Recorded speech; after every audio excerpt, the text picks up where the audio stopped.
Josué.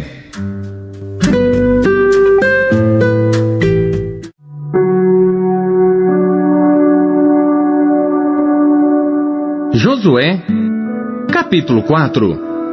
Sucedeu que, acabando todo o povo de passar o Jordão, falou o Senhor a Josué, dizendo: Tomai do povo 12 homens, de cada tribo um homem, e mandai-lhes, dizendo: Tirai daqui, do meio do Jordão, do lugar onde estavam firmes os pés dos sacerdotes, 12 pedras, e levai-as convosco à outra margem, e depositai-as no alojamento em que haveis de passar esta noite.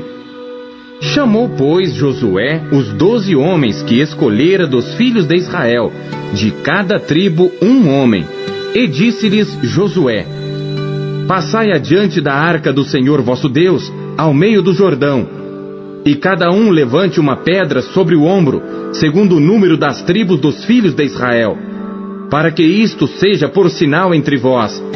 E quando vossos filhos no futuro perguntarem, dizendo: Que significam estas pedras? Então lhes direis que as águas do Jordão se separaram diante da arca da aliança do Senhor. Passando ela pelo Jordão, separaram-se as águas do Jordão. Assim estas pedras serão para sempre por memorial aos filhos de Israel. Fizeram, pois, os filhos de Israel, assim como Josué tinha ordenado, e levantaram 12 pedras do meio do Jordão, como o Senhor dissera a Josué, segundo o número das tribos dos filhos de Israel. E levaram-nas consigo ao alojamento, e as depositaram ali.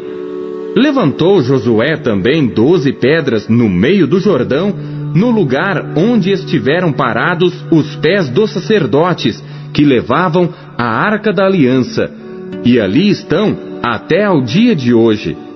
Pararam, pois, os sacerdotes que levavam a arca no meio do Jordão em pé, até que se cumpriu tudo quanto o Senhor mandara Josué dizer ao povo, conforme a tudo quanto Moisés tinha ordenado a Josué. E apressou-se o povo e passou. E sucedeu que, assim que todo o povo acabou de passar, então passou a arca do Senhor e os sacerdotes à vista do povo. E passaram os filhos de Ruben e os filhos de Gade e a meia tribo de Manassés, armados na frente dos filhos de Israel, como Moisés lhes tinha falado.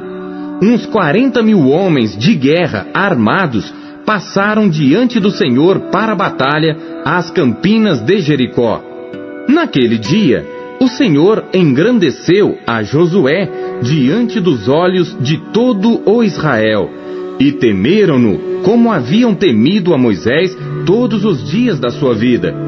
Falou, pois, o Senhor a Josué, dizendo: Dá ordem aos sacerdotes que levam a arca do testemunho, que subam do Jordão. E deu Josué ordem aos sacerdotes, dizendo: Subi do Jordão. E aconteceu que, como os sacerdotes que levavam a arca da aliança do Senhor subiram do meio do Jordão, e as plantas dos pés dos sacerdotes se puseram em seco, as águas do Jordão se tornaram ao seu lugar e corriam, como antes, sobre todas as suas ribanceiras. Subiu, pois, o povo do Jordão no dia 10 do mês primeiro, e alojaram-se em Gilgal, do lado oriental de Jericó.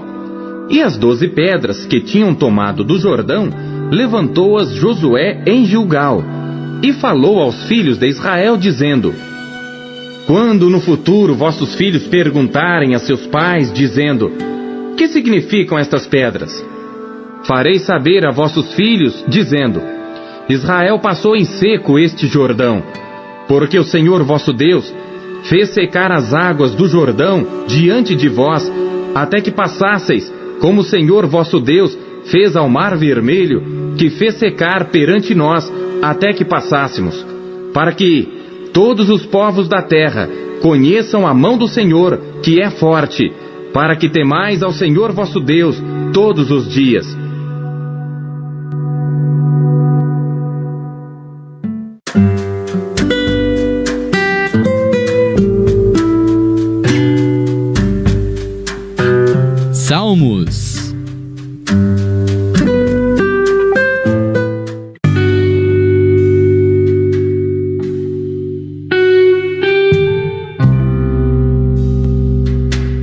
Salmos, capítulo 129. Cântico dos degraus. Muitas vezes me angustiaram desde a minha mocidade. Diga agora, Israel. Muitas vezes me angustiaram desde a minha mocidade. Todavia, não prevaleceram contra mim. Os lavradores araram sobre as minhas costas. Compridos fizeram os seus sulcos. O Senhor é justo. Cortou as cordas dos ímpios. Sejam confundidos e voltem para trás todos os que odeiam a Sião. Sejam como a erva dos telhados, que se seca antes que a arranquem, com a qual o segador não enche a sua mão, nem o que ata os feixes enche o seu braço. Nem tampouco os que passam dizem: a bênção do Senhor seja sobre vós. Nós vos abençoamos em nome do Senhor.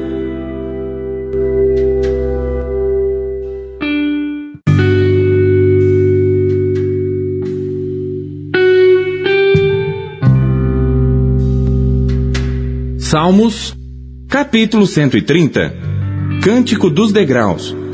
Das profundezas a ti clamo, ó Senhor. Senhor, escuta minha voz. Sejam os teus ouvidos atentos à voz das minhas súplicas.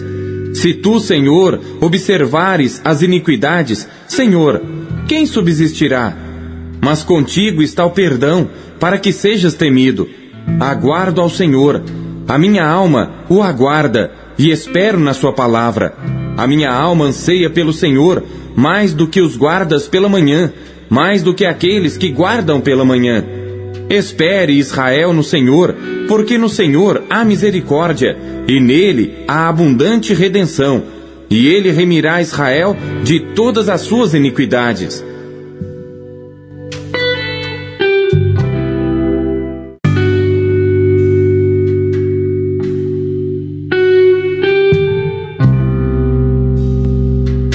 Salmos, capítulo 131.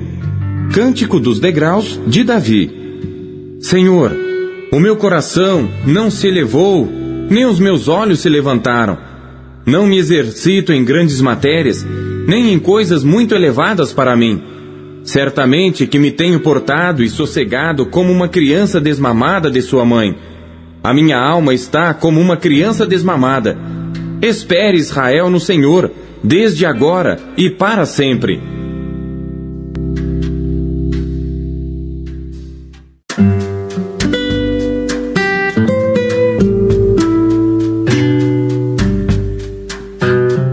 Isaías.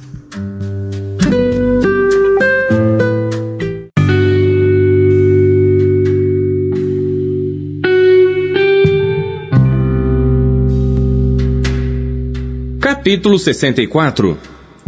Ó, se fendesses os céus e descesses, e os montes se escoassem de diante da tua face, como fogo abrasador de fundição, fogo que faz ferver as águas, para fazeres notório teu nome aos teus adversários, e assim as nações tremessem da tua presença.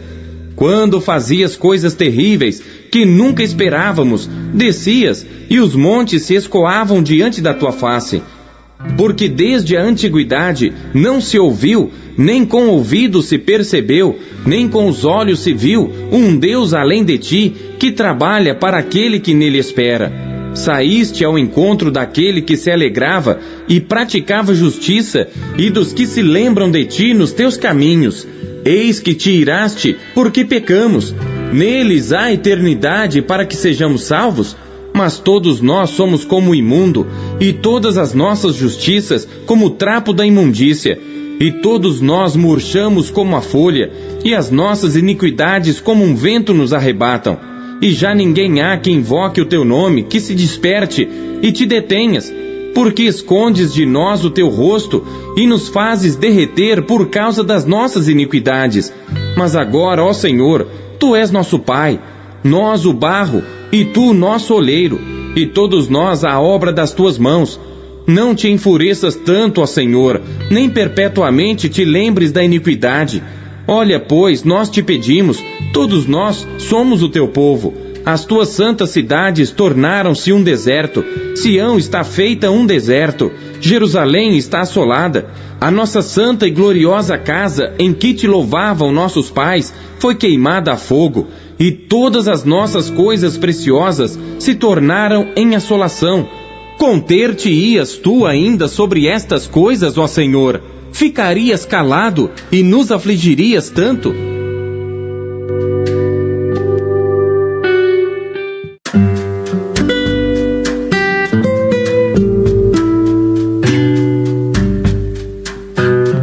Mateus.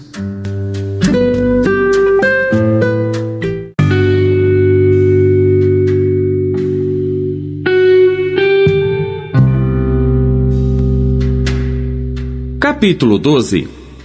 Naquele tempo, passou Jesus pelas searas em um sábado, e os seus discípulos, tendo fome, começaram a colher espigas e a comer. E os fariseus, vendo isto, disseram-lhe: Eis que os teus discípulos fazem o que não é lícito fazer num sábado.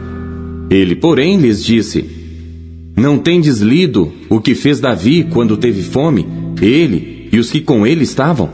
Como entrou na casa de Deus e comeu os pães da proposição, que não lhe era lícito comer, nem aos que com ele estavam, mas só aos sacerdotes? Ou não tendes lido na lei que aos sábados os sacerdotes no templo violam o sábado e ficam sem culpa? Pois eu vos digo que está aqui quem é maior do que o templo. Mas se vós soubesseis o que significa misericórdia quero e não sacrifício, não condenaríeis os inocentes, porque o Filho do Homem até do sábado é Senhor. E partindo dali, chegou à sinagoga deles, e estava ali um homem que tinha uma das mãos mirrada, e eles, para o acusarem, o interrogaram dizendo: É lícito curar nos sábados? E ele lhes disse: Qual dentre vós será o homem que, tendo uma ovelha, se num sábado ela cair numa cova, não lançará a mão dela e a levantará? Pois quanto mais vale um homem do que uma ovelha?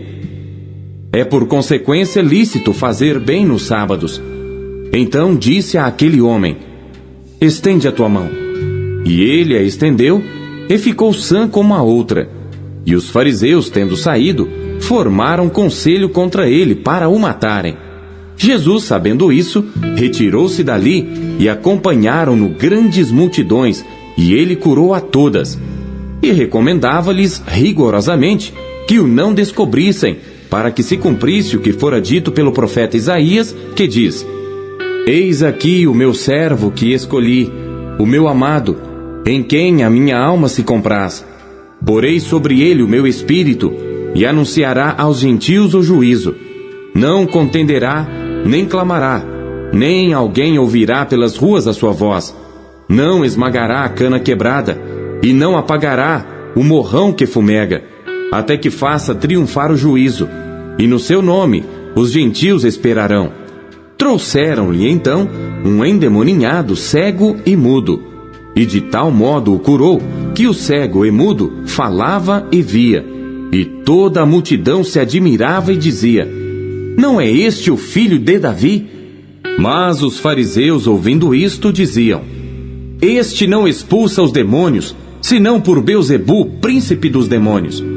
Jesus, porém, conhecendo seus pensamentos, disse-lhes: Todo reino dividido contra si mesmo é devastado, e toda cidade ou casa dividida contra si mesma não subsistirá. E se Satanás expulsa Satanás, está dividido contra si mesmo. Como subsistirá, pois, o seu reino? E se eu expulso os demônios por Beelzebu, por quem os expulsam então vossos filhos? Portanto, eles mesmos serão os vossos juízes. Mas se eu expulso os demônios pelo Espírito de Deus, logo é chegado a vós o reino de Deus.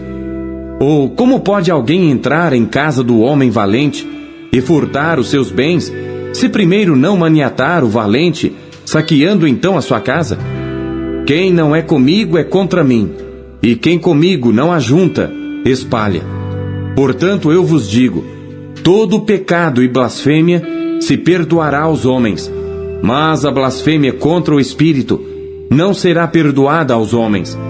E se qualquer disser alguma palavra contra o Filho do Homem, ser-lhe-á perdoado. Mas se alguém falar contra o Espírito Santo, não lhe será perdoado, nem neste século, nem no futuro.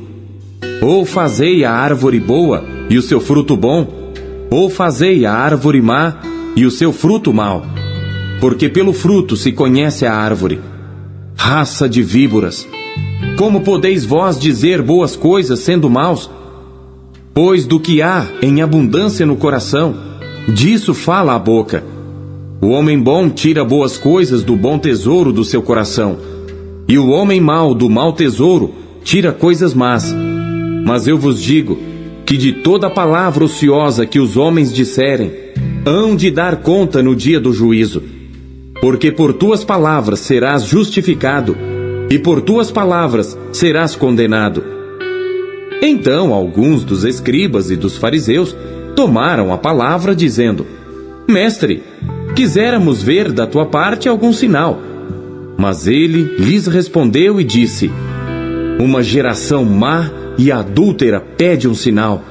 Porém, não se lhe dará outro sinal, senão o do profeta Jonas. Pois como Jonas esteve 3 dias e 3 noites no ventre da baleia, assim estará o Filho do Homem 3 dias e 3 noites no seio da terra. Os ninivitas ressurgirão no juízo com esta geração e a condenarão, porque se arrependeram com a pregação de Jonas. E eis que está aqui quem é mais do que Jonas. A rainha do meio-dia se levantará no dia do juízo com esta geração e a condenará, porque veio dos confins da terra para ouvir a sabedoria de Salomão. E eis que está aqui quem é maior do que Salomão. E quando o espírito imundo tem saído do homem, anda por lugares áridos, buscando repouso, e não o encontra. Então diz: Voltarei para minha casa de onde saí. E voltando, acha-a desocupada, varrida e adornada. Então vai e leva consigo outros 7 espíritos piores do que ele, e entrando, habitam ali. E são os últimos atos desse homem, piores do que os primeiros. Assim acontecerá também a esta geração má. E falando ele ainda à multidão, eis que estavam fora sua mãe e seus irmãos, pretendendo falar-lhe. E disse-lhe alguém: Eis que estão ali fora tua mãe e teus irmãos que querem falar-te. Ele, porém, respondendo, disse ao que lhe falara: Quem é minha mãe e quem são meus irmãos? E estendendo a sua mão para os seus discípulos, disse: Eis aqui minha mãe e meus irmãos. Porque qualquer que fizer a vontade de meu Pai que está nos céus, este é meu irmão e irmã e mãe.